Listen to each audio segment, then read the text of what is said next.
எல்லாமே பணத்தை மையமாக வைத்து சுகங்களை அனுபவிக்க வேண்டும் என்பதற்காக உறவுகளை வெட்டி தள்ளுகிற ஒரு மோசமான கலாச்சாரத்தின் சிதைவில் நாம் சிக்கிக் கொண்டிருக்கிறோம். உடன் மணந்த கணவன் முன்னாலும் பரம்பரை நாணம் தோன்றுமா? பரம்பரை நாணம்னு சொல்ற அந்த இடத்துல அரிக்க அந்த அம்மா எப்படியெல்லாம் முகத்தை காட்டுறாங்க. அந்த அப்படியெல்லாம் காதலர்கள்லாம் போடா வாடா நீ நானு அது சர்வசாதாரணமா இருக்கு. என்னடா போடா வாடான்னு பேசுதான். அப்பெல்லாம் நமக்கு அதிர்ச்சியா இருக்கும். முகத்துல அரிதாரம் பூசறானோ அப்பவே அது இயல்பழிந்த நடிப்பு என்று தானே அர்த்தம். கூட இயக்குநர்கள் என் மேல கோபம் இருக்கலாம். நீங்க என்ன மாற போறீங்களா?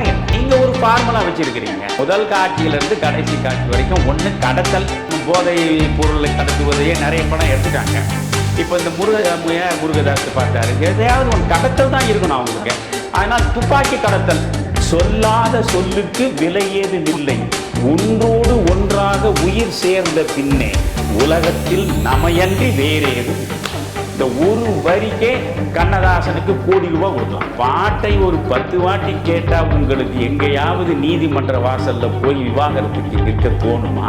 கணவனுக்கு மனைவிக்கு இடையே நடக்கக்கூடிய ஒப்பந்தம் அல்ல, இது ஒரு புனிதமான உறவுக்கான புனித உறவை சர்வசாதாரணமாக வெட்டி எறிந்துவிட்டு இன்றைக்கு தனித்தனியாக பிரிந்து செல்லக்கூடியவர்களை பார்க்கிற பொழுதெல்லாம் மனம் வலிக்கிறது. இந்த பாரதி ராஜாவை கொண்டு வந்த கலாச்சாரம் இதையே இவ்வளவு ரசிகர்களை பெற்றிருக்கிறாருன்னா விஜயுடைய காதல் காட்சிகள்லாம் எப்படி இருக்கும்? தமிழருவி தர்பார் நேயர்களுக்கு வணக்கம்.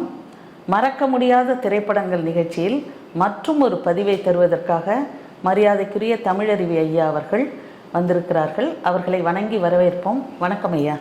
வணக்கம் மீனா. இன்னைக்கு என்ன படம் பற்றி பேச போகிறோம்? ஐயா, இன்னைக்கு நான் நடந்து வந்த பாதை, அது ரொம்ப சிறப்பாக சொல்லிட்டு இருக்கீங்க ஐயா. அதில் ஒரு கருத்தும் சொல்கிறீங்க. அதில் உங்கள் வாழ்க்கையில் தொடர்புடைய ஒரு நடிகர் திலகம் படத்தை இன்னைக்கு எடுத்துக்கலான்னு நினைக்கிறோம் ஐயா. இதில் பாழும் பழமும் படத்தை ஐயா, இது சிவாஜி கணேசன் ரொம்ப ஸ்டைலிஷாக நடிச்சிருப்பார் இந்த படத்தில். இந்த படம் 61 வந்த 3 படங்களில் இது 100 நாளைக்கு மேலே ஓடிச்சு அப்படின்னு உங்கள் புத்தகங்கள்ல எழுதியிருக்கீங்க. நிறையா நீங்களும் சொல்லியிருக்கீங்க. இந்த படத்தில் சிவாஜி கணேசனை பற்றி பேசணும். அதை விட மறைந்த அம்மா சரோஜா தேவி ரொம்ப அருமையாக நடிச்சிருப்பாங்க ஐயா. சிவாஜி கணேசனே ஒரு முறை சரோஜா தேவிகிட்ட சொன்னாங்களாம், நீங்கள் ரொம்ப நல்லா நடிச்சிருக்க சரோஜா இந்த படத்தில் அப்படின்னு சொன்னாங்களாம். இந்த படத்தில் உள்ள சிறப்பு இயல்புகள்லாம் என்னென்னா, அதில் உள்ள ஸ்பெஷல் ஒரு இன்ட்ரெஸ்டிங் செய்திகள்லாம் நீங்கள் சொல்லுவீங்க. அது பாலும் பழம் படத்தை இன்றைக்கி எடுத்துக்கலாம் ஐயா. ரொம்ப மகிழ்ச்சி மீனா.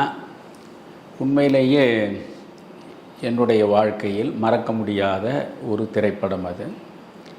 நான் 8ஆம் வகுப்பு படிக்கிறேன் அப்பொழுது. அந்த நேரத்தில் வண்ணாரப்பேட்டையில் என்னுடைய பெரியம்மா வீடு இருந்தது. என்னுடைய பெரியம்மா வீட்டிற்கு நானும் என்னுடைய அம்மாவும் சென்றிருந்தோம். அங்கே நாங்கள் இருந்தபோது தான் அவர்கள் எங்களை வற்புறுத்தி அழைத்து கொண்டு கிருஷ்ணா திரையரங்கம் இருக்கிறது வண்ணாரப்பேட்டையில். இப்பொழுது எல்லா திரையரங்கங்களும் மூடி விட்டார்கள். அந்த கிருஷ்ணா திரையரங்கத்தில் தான் நான் என் அம்மாவோடு சேர்ந்து பாலும் பழமும் பார்த்தேன். அந்த பாலும் பழத்தில் சிவாஜி கணேசன் டாக்டராக முதலில் நடந்து வருகிற அந்த காட்சியை பார்த்துவிட்டு தான், என்றாவது ஒரு நாள் நீ இப்படி ஒரு டாக்டராக ஒரு மருத்துவமனையில் நடைபோட்டு வர வேண்டும், அதை நான் பார்க்க வேண்டும், இதுதான் என்னுடைய கனவு என்று அவர்கள் சொன்னார்கள். ஆனால் அந்த கனவு எப்பொழுதும் நனவாகாது என்பது எனக்கு அப்பொழுதே தெரியும். ஏனென்றால் எனக்கு அறிவியல் பாடங்களில் அதிகமான நாட்டம் இருந்ததில்லை. ஆனால் அந்த பாலும்பழம் படம் பார்க்கிற பொழுதெல்லாம் மறைந்துவிட்ட என்னுடைய அம்மா என் கண் முன்னால் தரிசனம் தருவார்கள். அவர்கள் கனவை கனவாகவே ஆக்கிவிட்டவன் நான். பாலும் பழம் பற்றி பேசுகிற பொழுது உண்மையிலேயே சிவாஜி கணேசன் கொடுத்து வைத்தவர். ஏனென்றால் அவராக விரும்பி இது போன்ற நல்ல கதையம்சங்களை தேர்ந்தெடுத்து நடித்தாரா, அல்லது அவரை இயக்குவதற்கு விரும்பிய இயக்குனர்கள் நல்ல கதையம்சங்களோடு அவரிடம் அவரை அணுகினார்களா புரியவில்லை. 1959, 1960, 1961 இந்த 3 ஆண்டுகளில்தான் அவருடைய ஆகச்சிறந்த படங்கள் வந்தன. இந்த படங்களை பற்றி நான் ஏன் பேசுகிறேன் என்று முதலில் நேயர்கள் புரிந்து கொள்ள வேண்டும். நீங்கள் கூட ஒரு எம்ஜிஆர் ரசிகர் என்று நான் கேள்விப்பட்டேன். ஆமாங்க. எனக்கு ஒன்றும் எம்ஜிஆரை பற்றி பேசக்கூடாது என்பது அல்ல. எம்ஜிஆருடைய படங்கள் பொழுதுபோக்கு படங்கள், புரிகிறதா? உண்மை. எம்ஜிஆருடைய படங்களை பற்றி நான் குறைத்து மதிப்பிடவில்லை. அவருடைய நடிப்பு பாணி வேறு, சிவாஜியினுடைய நடிப்பு பாணி வேறு. சிவாஜியினுடைய படங்கள் பெரும்பாலும் குடும்ப உறவுகளை மையமாக வைத்து எடுக்கப்பட்ட படங்கள். எம்ஜிஆரை பொறுத்தவரையில் 4 காதல் காட்சிகள் நிச்சயமாக அதில் இருக்கும். அற்புதமாக 4 சண்டை காட்சிகள் இருக்கும். நல்ல நகைச்சுவை இருக்கும். தொடக்கம் தொட்டு முடிவு வரையில் பார்வையாளர்களை மகிழ்ச்சியாக வைத்திருக்கக்கூடிய படங்கள் எம்ஜிஆருடைய படங்கள். அதற்காக எம்ஜிஆர் நடித்த எல்லா படங்களும் அப்படித்தான் என்று சொல்ல முடியாது. எம்ஜிஆர் நடித்து மிகச்சிறந்த தாய்மை பாசத்தை வெளிப்படுத்துகிற, உறவுகளின் மேன்மையை எடுத்துரைக்கிற நல்ல படங்கள் இருக்கின்றன. அவற்றை நான் பின்னாலே சொல்லுவேன். நான் சிவாஜி படங்களை மட்டுமே வரிசையாக சொல்வதற்கு இந்த மறக்க முடியாத திரைப்படங்கள் பற்றி ஒரு தொடரை தொடங்க வேண்டும் என்று சொல்லவில்லை. என்னுடைய நோக்கம் இன்றைய இளைய தலைமுறை மிகச்சிறப்பாக ஒரு 50 ஆண்டுகளுக்கு முன்னால் இந்த தமிழ் திரையுலகம் எப்படிப்பட்ட படங்களை எல்லாம் கொடுத்திருக்கிறது, அந்த திரையுலகம் இன்றைக்கு சீரழிந்து சிதைந்து கிடக்கிறதே என்கிற வருத்தத்தில் அவர்களை திரும்பி பார்க்க சொல்கிறேன். அதுதான் என்னுடைய நோக்கம். 2 நாட்களுக்கு முன்பு கூட ஏழைப்படும் பாடு படத்தை என் மனைவியோடு உட்கார்ந்து நான் பார்த்தேன். இப்பொழுது அந்த படத்தை நீங்கள் பாருங்கள் என்று நான் சொல்ல மாட்டேன். ஏனென்றால் இன்றைய இளைஞர்கள் அந்த படத்தை 3.25 மணி நேரம் பொறுமையாக பார்க்க நிச்சயம் அவர்களால் முடியாது. ஓரளவு நல்ல பாடல்கள், நல்ல காட்சிகள், வேகமாக கதையை நகர்த்தி செல்லக்கூடிய சூழல், இவையெல்லாம் இருக்கக்கூடிய பழைய படங்களாக நான் இவர்களுக்கு அறிமுகப்படுத்துகிறேன். ஆனால் நீங்கள் இப்பொழுதும் சொல்கிறேன், 1949 முடிந்து 1950 தொடக்கத்தில் வந்த படம்தான் ஏழைப்படும் பாடு.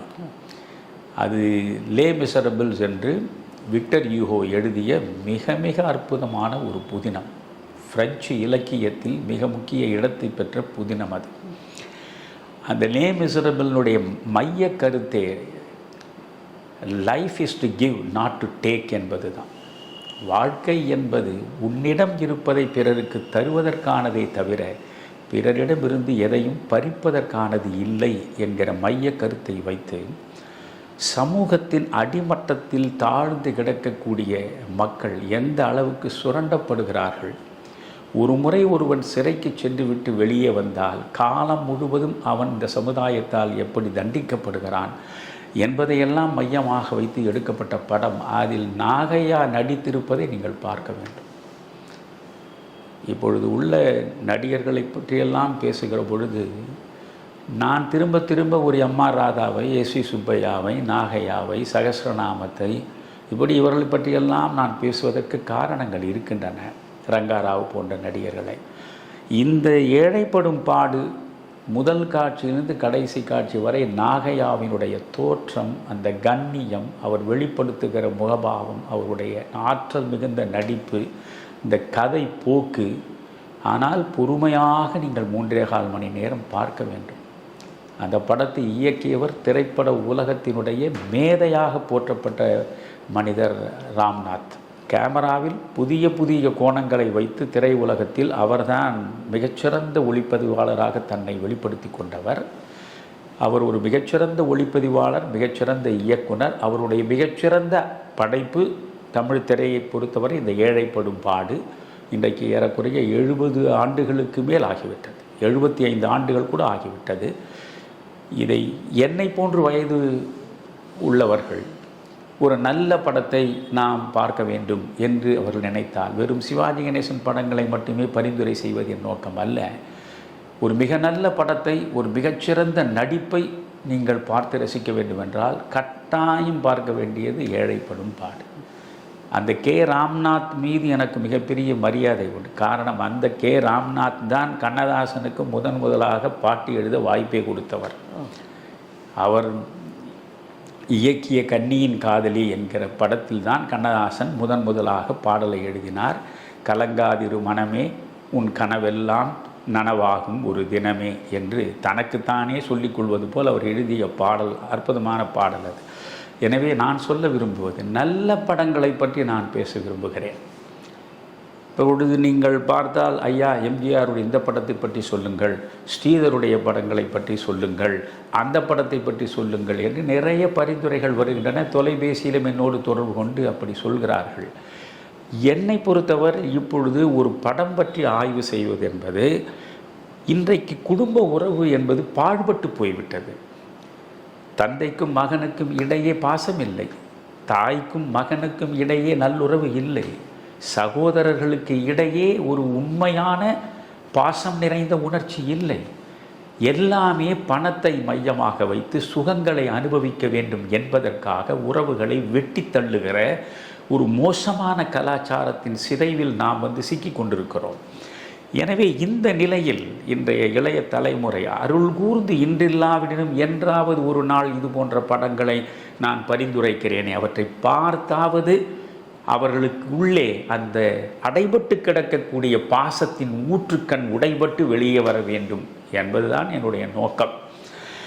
இப்பொழுதே நீங்கள் பாருங்கள், பாகப்பிரிவினையை பற்றி முதலில் நான் பேசினேன். அது ஒரு கூட்டு குடும்பத்தினுடைய மேன்மையை வெளிப்படுத்துவது. அதற்கு பிறகு நீங்கள் பாசமலரை நான் பதிவு செய்தேன். அது சகோதர பாசத்தை அவ்வளவு உன்னதமாக எடுத்து வைத்தது. அதற்கு பிறகு நீங்கள் பாவ மன்னிப்பை நாம் பார்த்தோம். பாவ மன்னிப்பு என்பது சமய நல்லிணக்கத்தை மிகவும் அழுத்தமாக வலியுறுத்துகிற ஒரு படம். பிறகு நீங்கள் படிக்காத மேதையை பார்த்தோம். ஒரு படிக்காத மேதையில் பணத்தை மையமாக வைத்து உறவுகள் எப்படி ஒருவனை போற்றுகின்றன, பணம் இல்லாத நிலையில் உறவுகள் எப்படி அவனை புறக்கணிக்கின்றன. இன்றைய பணம் சார்ந்த பொருளாதாரம், அந்த பணம் சார்ந்த பொருளாதாரத்தினுடைய மிக மோசமான அருவருப்பான முகத்தை நீங்கள் படிக்காத மேதையிலேயே பார்க்க முடியும். அதற்காகத்தான் அதை பேசினேன். இப்பொழுது விவாகரத்துகள் நாளுக்கு நாள் எண்ணிக்கையில் பெருகி கொண்டே இருக்கின்றன. நான் வழக்கறிஞராக பணியாற்றிய பொழுது ஒரு ஆண்டுக்கு அதிகபட்சம் 25-30 விவாகரத்து வழக்குகள் வந்தால் அதிகம். அதில் கூட அவர்களை கூடி பேசச் செய்து பெரும்பாலும் விவாகரத்து இல்லாத சூழலை உருவாக்கி மீண்டும் அவர்களை மணமக்களாகவே தாம்பத்திய உறவு கொள்ளக்கூடிய தம்பதியராகவே அனுப்பி வைப்பது நீதிமன்றத்தின் வழக்கமாக இருந்தது. இன்றைக்கு நீங்கள் பார்த்தால், நீங்கள் பொது மருத்துவமனையில் புறநோயாளிகள் கூடியிருப்பதைப் போல இந்த மனநோயாளிகள் எடுத்ததற்கெல்லாம் விவாகரத்து தேடி குடும்ப நீதிமன்றங்களின் வாசலில் நிற்கிறார்கள். இவர்கள் பார்க்க வேண்டிய படம் பாலும் பழம். அதனால்தான் இன்றைக்கு பாலும் பழத்தை பற்றி நாம் பேசலாம் என்று சொன்னேன். ஏனென்றால் அந்த பாலும் பழத்தில் ஒரு கணவன் மனைவிக்கு இடையே இருக்கக்கூடிய அன்பு சார்ந்த உறவு, அந்த மனைவியை பிரிந்துவிட்ட நிலையில் காலம் முழுவதும் அந்த மனைவிக்காகவே உருகி உருகி உருகி தவிக்கக்கூடிய அந்த உள்ளம், அப்படி கணவனின் நலனுக்காக விரும்பாத நிலையிலும் அவனுக்காக பிரிந்து சென்ற மனைவி, அவனுடைய நலனுக்காகவே தன்னை வருத்தி கொள்ளுகிற மனைவி, அவள் எப்படியெல்லாம் உருகி உருகி தவிக்கிறாள் என்பது இன்னொரு பக்கம். இந்த இரண்டு கணவன் மனைவிக்கு இடையே இருக்கக்கூடிய ஆண்மநேய உறவு, நான் சொல்வதை புரிந்து கொள்ளுங்கள், இது சரீரம் சம்பந்தப்பட்ட சதை மயக்கத்தில் உருவான உறவு அல்ல. இது ஒரு ஆண்மநேய கலப்பு, ஆண்மநேய உறவு. இதுதான் உறவினுடைய உன்னதம். கணவன் மனைவிக்கு இடையே அமையக்கூடிய உறவுக்கு நிகரான உறவு உலகத்தில் வேறு எதுவுமே கிடையாது. அந்த உறவை அவ்வளவு அற்புதமாக வெளிப்படுத்தக்கூடிய படம் தான் உங்களுக்கு இந்த பாலும் பழமும் படம். அதனால்தான் இன்றைக்கு நாம் அந்த படத்தை பற்றி பேச போகிறோம். இந்த படத்தை ஐயா ஒரு காதல் கதை இருக்குதா, இல்லை சமூக நீதியை சொல்லுதா, இது என்னத்தை சொல்லி எல்லாத்தோட கலையுமாவே எடுத்திருப்பார் பீம்சிங். காதலும் இருக்கும், அதில் சமுதாய நோக்கத்தோடையும் அது இருக்கும், கருத்து சொல்கிற படமாகவும் இருக்கும், எல்லாத்தோட கலவையாக இது இருக்கும். இல்லை, அந்த படம் பற்றி நாம் பேசுவதாக இருந்தால் 4 பேரை பற்றி பேச வேண்டும். அந்த படம் நீங்கள் முதலில் பார்த்தால் பாகப்பிரிவினை பெரிய வெற்றியை பெற்று வெள்ளி விழா கொண்டாடுகிறது. பிறகு பாசமலர் வெற்றி பெற்று வெள்ளி விழா கொண்டாடுகிறது. பாவ மன்னிப்பும் வெற்றி பெற்று வெள்ளி விழா கொண்டாடுது. ஐயா, பீம்சிங், சிவாஜி கணேசன் இந்த கூட்டணியில் வரிசையாக வெள்ளி விழா படங்கள் வந்திருக்கு. கூட்டம் கூட்டமாக வந்து பார்த்ததா சொல்லிக்கிறாங்க. இந்த வெற்றிக்கும் இந்த பெண்களை கவர்ந்ததுக்கும் என்னதான் காரணமாக இருக்கும் ஐயா? அதாவது மெயினாக உங்களுக்கு வந்து பாகப்பிரிவினை, பாசமலர், பாவ மன்னிப்பு இந்த 3 தான் வெள்ளி விழா படங்கள். பாலும் பழம் வந்து 125 நாட்கள் ஓடியது. சில இடங்களில் 125 நாட்களுக்கு மேலேயும் ஓடியிருக்கு. ஆனால் அது வெள்ளி விழா படம் இல்லை. ஆனால் வெள்ளி விழா கொண்டாடிய படங்களுக்கு எந்த வகையிலும் பாலும் பழம் குறைந்த படம் இல்லை.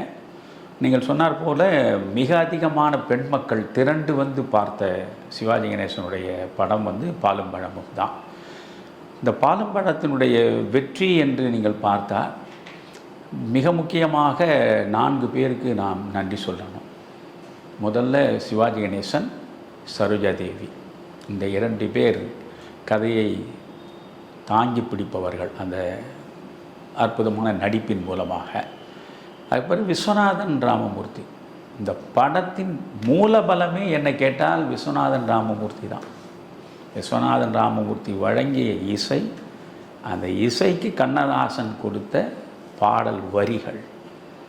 இந்த கண்ணதாசன் விஸ்வநாதன் ராமமூர்த்தியினுடைய பங்களிப்பை தள்ளிவிட்டு நீங்கள் பாலும் பழத்தை பார்த்தால் பாலும் பழத்தில் பெரிதாக பேச ஒன்றும் கிடையாது.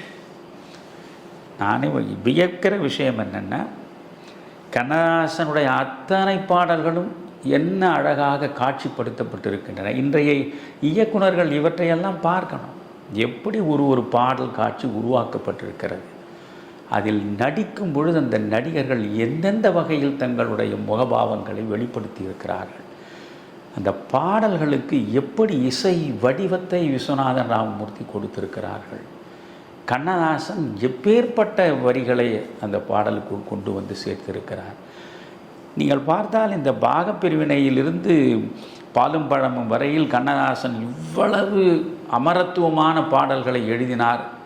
அவருக்கு அப்பொழுதெல்லாம் என்ன வயது என்றால் ஒரு 29லேருந்து 34 வயதுக்குள்ளேயே இவ்வளவு அழகான பாடல்கள்லாம் எழுதிட்டார். இந்த பாலும் பழத்துக்கு அவர் இந்த பாடல்கள் எழுதும் போதெல்லாம் போனால் போகட்டும் போடா என்று தத்துவ பாடலில் இன்று வரை நாம் பேசிக்கொண்டோம். இதையெல்லாம் ஒரு 34 வயதிலேயே எழுதி முடித்தார். ஆக இந்த வெற்றி என்று நீங்கள் பார்த்தால், ஒன்று நடிகர் திலகம் சிவாஜி கணேசனுடைய நடிப்பு, 2வது சிவாஜியை சில கட்டங்களில் மீறுகிற அளவுக்கு தன்னுடைய நடிப்பாற்றலை வெளிப்படுத்திய சரோஜா தேவியினுடைய பங்களிப்பு, அதற்கு பிறகு உங்களுக்கு கண்ணதாசனுடைய பாடல் வரிகள், விஸ்வநாதனுடைய ராமமூர்த்தியுடைய இசைக்கோலம், இவையெல்லாம் சேர்ந்து தான் பாலும் பழத்தை ஒரு வெற்றிகரமான படமாக மாற்றி இருக்கிறது. இதில் முதல் காட்சியிலேயே சிவாஜி கணேசனை நீங்கள் பார்க்கிற பொழுது அவர் தன்னை வளர்த்த பெரியவரோடு போய், நான் சென்னையில் எனக்கு வேலை கிடைத்திருக்கிறது, நான் போய் வர அனுமதிக்க வேண்டும் என்று கேட்பார். நீங்கள் பார்த்தால் எஸ்.சி. சுப்பையா அதில் படம் முழுவதும் பார்த்தால் ஒரு 4-5 இடங்களில் தான் வருவார். ஆனால் அந்த ஒவ்வொரு இடத்திலும் அவருடைய முகபாவங்களை, அந்த வார்த்தைகளை உச்சரிக்கக்கூடிய அழகை நீங்கள் வியந்து வியந்து ரசிக்க வேண்டும். அவர் எழுந்து நடக்க முடியாத நிலையில் நாற்காலி மனிதராகத்தான் அதில் 4-5 காட்சிகளில் வருவார். அதில் இது முதல் காட்சி. அந்த காட்சியிலேயே நீங்கள் பார்த்து அவர் மாபெரும் கலைஞர், மகத்தான கலைஞன். அதற்கு பிறகு அவர் சென்னைக்கு வந்தார். ஒரு மருத்துவமனையில் வருகிறார் என்பது அவர் அப்படியே இந்த பேக்கெட்டை கையை விட்டு அவர் நடந்து வர, அந்த சிவாஜியினுடைய அந்த நடைய அழகை காட்டுவதற்காகவே ஒரு பெரிய நீண்ட தாழ்வாரத்தில் ரொம்ப தூரம் அவர் நடந்து வருவதையே பீம்சிங் காட்டுவார். ஏனென்றால் இந்த நடையில் பீம்சிங் உட்பட அனைவருமே மயங்கியவர்கள். எனவே அந்த நடை அழகை மக்களும் பார்த்து ரசிக்க வேண்டும் என்பதற்காகவே ஒரு நெடிய தாழ்வாரத்தில் அவர் நடந்து வருவார். அந்த நடையை இப்பொழுது நான் சில நேரங்கள் திரும்ப திரும்ப போட்டு பார்ப்பேன், அந்த நடையை மட்டுமே. அப்படியெல்லாம் யாரும் நடக்க முடியாது. அதில் இன்னொரு முக்கியமான அம்சம், அந்த படத்தில் சிவாஜியினுடைய நடிப்பை மிகப்பெரிய அளவுக்கு தூக்கி நிறுத்தியது அவருடைய ஹேர் ஸ்டைல். நீங்கள் எந்த படத்திலும் அது மாதிரியான ஒரு ஹேர் ஸ்டைலை நீங்கள் பார்க்க முடியாது. அது காரணம், அவருடைய குடும்ப டாக்டர் பாலகிருஷ்ணன் அது மாதிரி தான் அவர் தலையை வாரி இருப்பார். அதை பார்த்து தான் அவர் தலையை அப்படி வாரிக்கொண்டார் என்று சொல்லுவார்கள். ஆனால் என்னை பொறுத்தவரையில் நான் ஈவிகே சம்பத் அவர்களை நேரடியாக பலமுறை பார்த்தவர். அன்றைய சூழலில் ஈவிகே சம்பத் இப்படித்தான் தலைவாரி இருப்பார். நீங்கள் இப்பொழுதும் ஈவிகே சம்பத்துடைய ஒரு படத்தையும் வைத்துக்கொண்டு சிவாஜி பாலும்பழத்தில் டாக்டர் படத்தையும் வைத்துக்கொண்டு பார்த்தால் ரொம்ப பொருத்தமாக இருக்கும். எனவே அவருக்கு பாலகிருஷ்ணனும் டாக்டர் பாலகிருஷ்ணனும் இன்ஸ்பிரேஷனாக இருந்திருக்கலாம். அவர் யாரை பார்த்தாலும் அவர்களை அப்படியே மனதுக்குள் படம் பிடித்துக் கொள்வார், வேண்டிய இடங்களில் அதை வெளிப்படுத்துவார். எனவே ஈவிகே சம்பத்தை கூட அவர் ஒரு இன்ஸ்பிரேஷனாக கொண்டு வந்திருக்கலாம். மற்றபடி அந்த சிகை அலங்காரம் அவருக்கு ரொம்ப தனித்துவமாக இந்த படத்தில் இருக்கும். இந்த படத்தில் உள்ள அழகு, நீங்கள் கதையை சொல்வதுன்னா 2 வரியில் சொல்லிடலாம். ஒரு புற்றுநோய் ஆராய்ச்சியாளர், அவர் ஒரு மருத்துவமனையில் ஆராய்ச்சியில் ஈடுபடுகிற போது அவருக்கு உற்ற துணையாக ஒரு நர்ஸ் இருக்கிறார். அந்த நர்ஸினுடைய ஈடுபாட்டை பார்த்து எப்படி மேடம் கியூரியுடைய கணவரும் ஒன்றாக சேர்ந்து அறிவியல் புரட்சி நடத்தினார்களோ அப்படி நாம் இந்த புற்றுநோயில் ஒரு தீர்வை காண்பதற்கு இந்த பெண்ணினுடைய சேவை நமக்கு உதவியாக இருக்கும் என்று கருதி அந்த பெண்ணை அவர் மணக்கிறார். அது சொல்லுவார். ஆமாம், அது காதல்லாம் கிடையாது, அது அவரே வெளிப்படுத்துவார். அது மணக்கிறார், மணந்தாங்க, 2 பேரும் சேர்ந்து சேவை செய்கிறாங்க. பிறகு ஒரு கட்டத்தில் அந்த பெண் வந்து இவருக்கு பணிவிடை செய்து காசநோய் வருகிறது. காசநோய் வந்த நிலையில் இந்த எல்லா வேலையையும் விட்டு மனைவிக்கு சேவை செய்வதையே பெரிய நிலையாக வைத்துக்கொண்டு தொழிலை மறந்து விடுகிறார். அது காட்சியாக நான் பிறகு சொல்கிறேன். இப்போ கதை இவ்வளவுதான். அதனால் அந்த நாம் இவரோடு இருக்கிற வரையில் இவர் வந்து ஆராய்ச்சி ஈடுபட மாட்டார் என்பதற்காக இந்த அம்மா இவரை விட்டு போய்விடுகிறார். அதற்கு பிறகு இவரை வளர்த்தெடுத்த சுப்பையா, அவருக்கு ஒரு மகள் இருக்கிறார். ஏற்கனவே அந்த மகளை இவனுக்கு தான் திருமணம் செய்து வைக்க வேண்டும் என்ற எண்ணம் இருக்கிறது. அந்த எண்ணத்தை வெளிப்படுத்துகிற பொழுது இவர் நான் ஒரு நர்ஸுக்கு வாக்களித்து விட்டேன் என்று சொன்னதனால் அந்த நர்ஸை நீ அப்படியே நீ மணந்து கொள் என்று சொல்லுகிறார். அதற்கு பிறகு இந்த மனிதனுக்காக திரும்ப சௌகார் ஜானகியை அவர் திருமணம் செய்து கொள்கிறார். இது சாந்தியாக இருக்கக்கூடிய அந்த பாத்திரம் எப்படி இவர் புற்றுநோய் ஆராய்ச்சிக்கு துணையாக இருந்ததோ அதுபோல் நாமும் துணையாக இருக்க வேண்டும் என்று இந்த சௌகார் ஜானகி முயன்று பார்க்கிறார். இது வந்து உதவியாக இருப்பதை விட உபத்திரவமாகவே இருக்கிறது. ஏனென்றால் அவருக்கு அதை பற்றி ஒன்றும் தெரியவில்லை. அதனால் இடையில் பிரச்சனை வருகிறது. அந்த பிரச்சனை வரும்போது அவர் கோபத்தில் கொந்தளிக்கிறார். கோபத்தில் கொந்தளித்து வார்த்தைகளை வெளியிடுகிற நிலையில் அங்கே அந்த பரிசோதனை கூடத்திலேயே ஒரு விபத்து நிகழ்ந்து இவருடைய கண்களை பறிகொடுத்து விடுகிறார். அதற்கு பிறகு எங்கோ போய் சுவிட்சர்லாந்து சென்று அவர் உடல்நிலை பூரணமாக சரிப்படுத்தி கொண்ட தன் கணவனை பார்ப்பது என்பதற்காக திரும்ப சரோஜாதேவி வருகிறார். வந்த இடத்தில் பார்த்தால் கண்ணை பறிகொடுத்த மனிதனாக தன் கணவனை அவர் காண்கிறார். அப்படி கணவனை பார்க்கிற பொழுது இவர் தன்னுடைய கணவன் என்று வெளிப்படுத்த முடியாது. காரணம், அவர் ஏற்கனவே இன்னொரு பெண்ணுக்கும் கணவனாக இருக்கிறார். அந்த நிலையில் அவருக்கு பணிவிடை செய்ய வேண்டும் என்பதற்காக அவர் மீண்டும் அங்கே நர்ஸாக இருக்கிறார். இதுதான் இந்த கதை. இதை வந்து சாதாரணமான ஒரு கதை. ஆனால் இந்த மிகச்சாதாரணமான இந்த கதையை வைத்துக்கொண்டு எவ்வளவு அழகாக இந்த படத்தை அவர்கள் கடைசி வரை கொண்டு போயிருக்கார். பீம்சிங் எப்பொழுதும் அவருடைய படங்களுக்கு அவர் தான் திரைக்கதை அமைப்பார். எனவே இந்த படத்தில் உட்கார்ந்து பார்ப்பவர்கள் எந்த இடத்திலும் ஒரு தொய்வில்லாமல் பார்க்கலாம். பொதுவாக ஒரு படம் என்றால் அதில் ஒரு நகைச்சுவை பாத்திரம் இருக்கும். சில நேரங்களில் திரைப்படங்களுக்கும் அதில் உள்ள கதைக்கும் வருகிற நகைச்சுவை பாத்திரங்களுக்கும் எந்த தொடர்பும் இருக்காது. அது தனியாக ஒரு பக்கம் தொங்கி கொண்டிருக்கும். ஆனால் இதில் நீங்கள் பார்த்தால் எம்ஆர் ராதா வந்து விட்டாலே அதுக்கு ஒரு காமெடியன் தேவை கிடையாது. அவரை வந்து வில்லத்தனத்தை நகைச்சுவையோ இழையோடு வெளிப்படுத்தக்கூடிய பேராற்றல் பெற்ற பெருமகன் அவர். எனவே அவர் இந்த பக்கம் கருணாநிதி, அந்த பக்கம் வந்து சாய்ராம், இந்த 2 பேரையும் வைத்துக்கொண்டு இந்த லேகியம் தயாரிக்கிற ஒரு இது இருக்கும். அது தொடக்கத்திலேருந்து எம்ஆர் ராதாவுடைய காட்சிகள் வரும். இதில் வந்து நம்ம ஒரு படிக்காத மேதையை பார்த்து பாகப்பிரிவினையை பார்த்து நாம் அப்படியே நெஞ்சு வலிக்கக்கூடிய அளவுக்கு அழுத்தம் தருகிற அந்த நெகிழ்ச்சியை தருகிற காட்சிகளை நீங்கள் அதிகமாக பார்க்க முடியாது. ஆனால் ரசித்து பார்க்கக்கூடிய காட்சிகள் பாலும்பழத்தில் ஏராளமாக இருக்கின்றன. இப்போ குறிப்பாக ஒன்று சொல்கிறேன். இந்த மருத்துவமனையில் இந்த அவர் வந்து சாந்தி. தனக்கு உதவியாக அவர் ஒவ்வொன்றையும் செய்கிற அந்த நிலையில் அந்த பெண்ணினுடைய சேவா மனோபாவம், அந்த பெண்ணுக்கே உண்டான நற்குணங்கள், எந்த அளவுக்கு தன்னலமற்ற வாழ்க்கை முறை, இவை ஒவ்வொன்றாக அந்த படத்தில் காட்சிப்படுத்தி கொண்டே வருவார்கள். ஒரு 5 நிமிடத்திற்குள்ளேயே இவ்வளவும் இந்த கேரக்டர் எப்படிப்பட்டது, சரோஜாதேவியினுடைய நர்ஸு பாத்திரம் எந்த அளவுக்கு சேவா உணர்ச்சி கொண்டது என்பதை ஒரு 5-10 நிமிடத்துக்குள்ளே முழுமையாக அந்த காட்சிகளில் காட்டிவிடுவார்கள். அதில் இவர் ஈடுபடுகிறார். எனவே இந்த பெண்ணை மணக்க வேண்டும் என்று நினைக்கிற பொழுது அதை தான் இப்போ நான் சொல்ல வரேன். இப்பொழுது நீங்கள் ஒரு காதலை வெளிப்படுத்துகிறார் போல் ஒரு காட்சியை இன்றைய இயக்குநர்களிடம் நீங்கள் அதை வைத்து அதை நீங்கள் பாருங்கள். அது வந்து இப்போ ஒரு 96ன்னு ஒரு படம் வந்தது. இது மாதிரி என்றோ அரிதாக அபூர்வமாக இந்த மென்மையான உணர்வுகளை கடத்துகிற படங்களை நாம் பார்க்கலாம். மற்றபடி நீங்கள் வந்து காதல் என்று வந்து விட்டாலே அங்கே வந்து சரீரம் சம்பந்தப்பட்ட சதை மயக்கம்தான் பார்வையாளர்களை ஈர்ப்பதற்காக வலிந்து திணிக்கப்படும். இங்கே காதல் காட்சியை நீங்கள் பாருங்கள். நான் முதல்ல இந்த காதல் காட்சிகளையே பாலும் படத்தில் நான் ரசித்த இடங்களை உங்களுக்கு நான் வரிசைப்படுத்தி சொல்கிறேன். இப்பொழுது வந்து இவ வந்து தன்னிடம் பணியாற்றுகிற நர்ஸ் அதற்காக உரிமை எடுத்துக்கொண்டு இந்த பெண்ணை பார்த்து நான் உன்னை மணந்து கொள்ள விரும்புகிறேன் என்று சொல்லுவது வரம்பு மீறியதாக இருக்கும் என்கிற தயக்கம் இவருக்கு இருக்கிறது. ஆனால் தன்னுடைய ஆராய்ச்சிக்கு இந்த பெண் உறவாக அமைந்து விட்டால் எவ்வளவு உதவியாக இருக்கும் என்பதையும் அவர் நினைத்து பார்க்கிறார். எனவே அவர் நான் உன்னை காதலிக்கிறேன் என்றெல்லாம் அவர் பேசவில்லை. அவர் வந்து ஒரு கட்டத்தில் வந்து ரொம்ப தயங்கி நான் உன்னிடம் கொஞ்சம் பேச வேண்டும் என்பார். சொல்லுங்கள் டாக்டர்னு இந்த அம்மா இயல்பாக கேட்பாங்க. அப்போது ஒரு பக்கம் மழை பொழியும். அந்த காட்சியை நீங்கள் பார்த்தீங்கன்னா தெரியும்.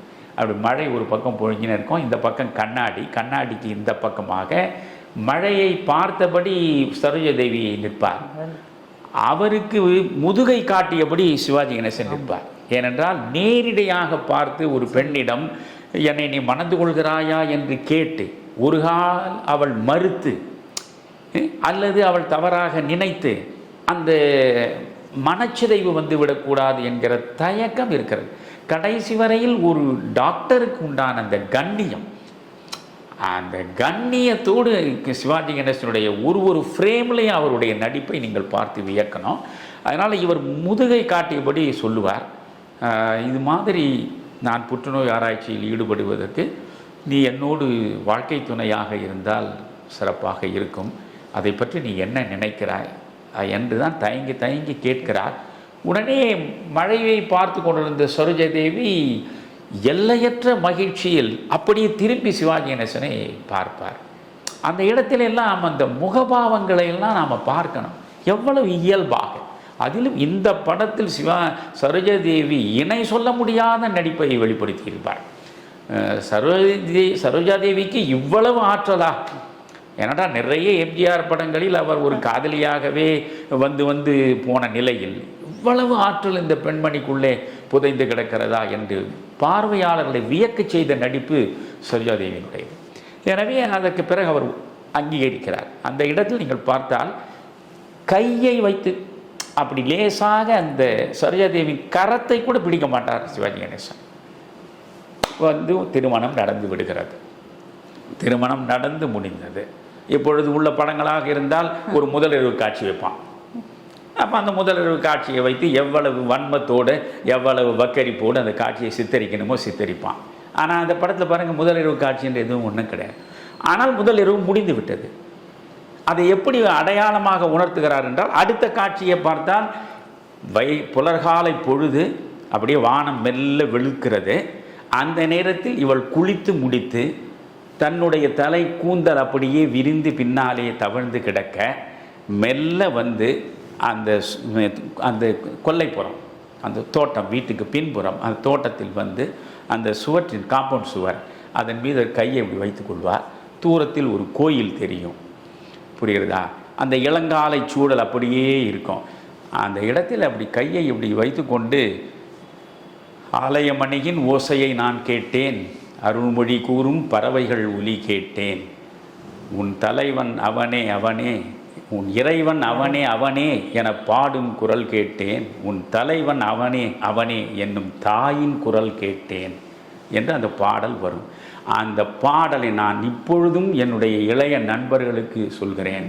நீங்கள் எத்தனையோ காதல் காட்சிகள், எத்தனையோ பாடல்களை பார்த்திருப்பீர்கள். இந்த ஒரு பாடலை எனக்காக ஒரு முறையாவது போட்டு பாருங்கள். இப்பொழுது யூடியூபில் எதை வேண்டுமானாலும் பார்க்க ஒரு சரோஜாதேவியே பார்க்க முடியாது. அப்படி ஒரு குலமகள், அந்த ஒரு கற்பார்ந்த ஒரு குலமகள், அவள் தான் விரும்பியவனை கணவனாக ஏற்று அடுத்து அந்த முதலிரவு முடிந்த அடுத்த நாள் அந்த மகிழ்ச்சி மலர்ந்த முகத்தோடு அந்த புலர்காலை பொழுதில் ஒரு தேவதையைப் போல் அவர் நடந்து வருவார். அந்த நடையே அவ்வளவு ஒரு மென்மையான இளங்காற்று தவழ்ந்து வருவது போலவே அந்த நடை இருக்கும். அப்படியே மெல்ல நடந்து வந்து அந்த இடத்தில் இப்படி கையை வைத்து கொண்டு கன்னத்தில் பாடுவார், திரும்புவார். அப்புறம் அந்த பாடல் முழுவதையும் பார்க்கணும். அது இளகும் மாலை பொழுதினிலே என் இறைவன் வந்தான் தேரினிலே. இந்த வார்த்தையை பாருங்கள், மாலை பொழுது இளகுதான், அது அந்தி வரப்போகிற நேரம். அதனால் இளகும் மாலை பொழுதினிலே என் இறைவன் வந்தான் தேரினிலே, ஏழையின் இல்லம் இதுவென்றான் இருவிழியாலே. அதுதான் கண்ணதாசன் இல்லையா?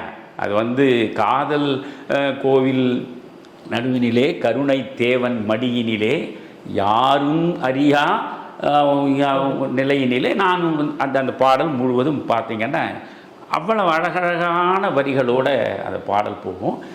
அதை எத்தனை முறை நீங்கள் பார்க்கலாம். அதை பி. சுசீலா அவ்வளவு அழகாக பாடியிருப்பார். இயேசுதாஸ் ஒரு நேர்காணலிலே சொல்லியிருக்கிறார், பி. சுசீலாவினுடைய பல பாடல்கள் எனக்கு பிடிக்கும், ஆனால் எல்லாவற்றிலும் மிகச்சிறந்த பாடல் என்று கேட்டால் நான் ஆலயமணியின் ஓசையை நான் கேட்டேன் பாடலைத்தான் சொல்லுவேன் என்பார். அது அந்த அளவுக்கு ஒரு அழகான பாடல், அது ஒரு அற்புதமான காட்சி.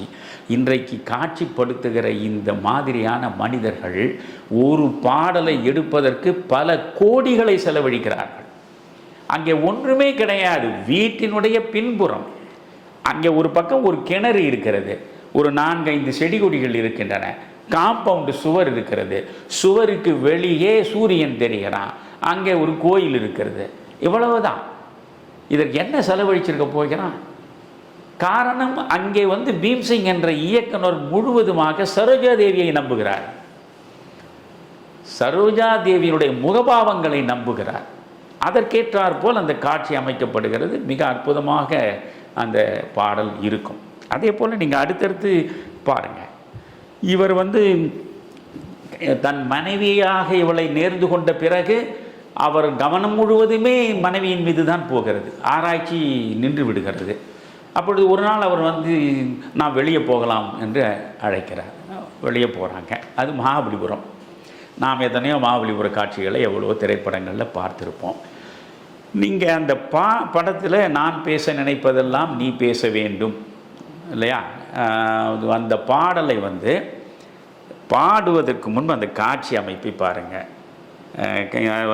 சிவாஜி கணேசன் உட்கார்ந்திருப்பார், சரோஜாதேவியை அப்படியே உற்று பார்த்தபடி இருப்பார். மனைவியின் பக்கத்தில் உட்கார்ந்து கொண்டிருக்கிறார். எந்த உறவின் நெருக்கமும் இருக்காது. மனைவியை அப்படியே உற்று பார்ப்பார், வியப்போடு பார்ப்பார். உடனே சரோஜாதேவி சொல்லுவார், என்ன அப்படி என்னையே பார்த்து கொண்டிருக்கிறீர்கள்? ஒன்றுமில்லை, எப்பொழுது பார்த்தாலும் என்னை பற்றியே சிந்தித்து எனக்கு இது வேண்டும் அது வேண்டும் என்று யோசித்து நீ செய்கிறாயே தவிர உன்னை பற்றி நீ எப்பொழுதும் எதையும் சிந்திக்கவே இல்லையே. நீ ஏதாவது ஒன்றை கேளேன், உனக்கு நான் கொடுக்கிறேன், நீ கேட்டு நான் ஒன்றை தருவதாக இருக்கட்டும் என்று இவர் பேசுவார். எனக்கு உங்களுடைய மகிழ்ச்சி, உங்களுக்கு செய்யக்கூடிய சேவை, இதை தவிர வேறு என்ன வேண்டும்? எனக்கு எதுவும் தேவையில்லை என்று அவர் மறுதளிப்பார். அவர் மறுதளிக்கும் போது நீங்கள் போய் வேணால் திரும்ப போய் பாருங்கள். அது மறுதளிக்கிறவர் இல்லை இல்லை நீ ஏதாவது ஒன்று சொல்லு சொல்லு சொல்லு அப்படின்னு அந்த சொல்லு என்பதை அதை சொல்லு சொல்லு ஆனால் அது கிட்டக்க போய் அந்த ஒரு வார்த்தையில் அவ்வளவு கொஞ்சல் இருக்கும். ஒரு மனைவியிடம் சொல்லு என்று சாதாரணமான சொல், அதுதான் நடிகர் திலகம். சிவாஜி என்ற மகா கலைஞனை நாம் வியப்பதற்கு இது ஒரு வார்த்தை. வேறு எந்த நடிகனை சொல்லணுன்னா உனக்கு என்ன பிடிக்கும் சொல்லு, அவ்வளோதான் சொல்லுவான். இதை சொல்லு சொல்லு அப்படின்னு அதை கிட்ட போகிற மாதிரி கொஞ்சம் கேட்பார். அதுக்கு பிறகு தான் அவன் நான் பேச நினைப்பதெல்லாம் நீ பேச வேண்டும், நாளோடும் பொழுதோடும் உறவாட வேண்டும், நான் காணும் உலகங்கள் நீ காண வேண்டும், நீ காணும் பொருள் யாவும் நானாக வேண்டும். இதை விட ஒரு கணவன் மனைவி உறவுக்கு எதை சொல்ல முடியும்னு நினைக்கிறீங்க நீங்கள்? அதில் கூட நீங்கள் அந்த பாடலை பார்த்தா ஆண் எப்படி சுயநலமாகவே சிந்திக்கிறான், ஒரு பெண் எப்படி சுயநலம் துறந்து அந்த ஆணுக்காகவே சிந்திக்கிறார், அவ்வளவும் அந்த பாடலை இழையோடும். நீங்கள் இந்த பாடல் வரியை பாருங்கள். நான் பேச நினைப்பதெல்லாம் நீ பேச வேண்டும், நாளோடும் பொழுதோடும் உறவாட வேண்டும், நான் காணும் உலகங்கள் நீ காண வேண்டும், நீ காணும் பொருள் யாவும் நானாக வேண்டும். புரியுதுங்களா? அப்போ எவ்வளவு சுயநலம் அவனுக்கு இல்லையா? நான் காணும் உலகங்கள் எதுவோ அதைத்தான் நீ காணணும், நீ காணக்கூடிய பொருள் எதுவோ அதில் எல்லாவற்றையும் நான் இருக்கணும். நான் காணும் உலகங்கள் நீ காண வேண்டும், நீ காணும் பொருள் யாவும் நானாக வேண்டும். அது காரணம் வேறும் இல்லை, பொசசிவ்னஸ்ன்னு ஆங்கிலத்தில் சொல்கிறேன் இல்லை. மனைவி எனக்கே எனக்கென்று உருகி உருகி அவள் வாழ வேண்டும் என்ற ஆசை, அந்த ஆசையின் வெளிப்பாடு அந்த வார்த்தைகளாக கண்ணதாசன் சுகமாக கொண்டு வந்து கொட்டுகிறார். அதில் அடுத்து சரணம் பாருங்கள். சரோஜாதேவி பாடுவது போல, பாலோடு பழம் யாவும் உனக்காக வேண்டும், பாவை உன் முகம் பார்த்து பசியாற வேண்டும். நீ பாலும் பழமும் சாப்பிட்டு பசியாறலாம், எனக்கு பசியாறுவதற்கு பாலும் வேண்டாம் பழமும் வேண்டாம், உன் முகத்தை பார்த்து கொண்டிருந்தாலே போதும்.